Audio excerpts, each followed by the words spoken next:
Lisa and I just got done watching the movie No One Will Save You. No one will. No one will. From 2023, rated PG-13. It's an hour and 33 minutes long. It's a thriller/horror movie. In this captivating sci-fi psychological thriller, a young woman who's been alienated from her community finds herself in an action-packed face-off with a host of extraterrestrial beings who threaten her future while forcing her to deal with her past. What the hell was the point of this movie? I didn't care for it.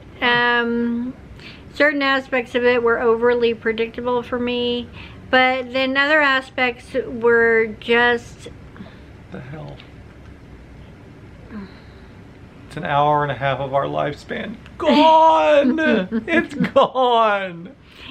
I don't know, I feel like there could have been more explanations for like what they were exactly trying to, where they were trying to take you exactly. I'm gonna have to read a what the hell did we just watch kind of thing online, I guess. It's not one that I would watch again. Don't do it to yourselves. No one will save you. Unless you watch this video. Maybe we can. But no one saved us. No one.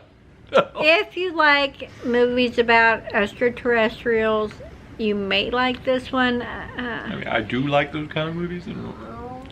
I didn't think that...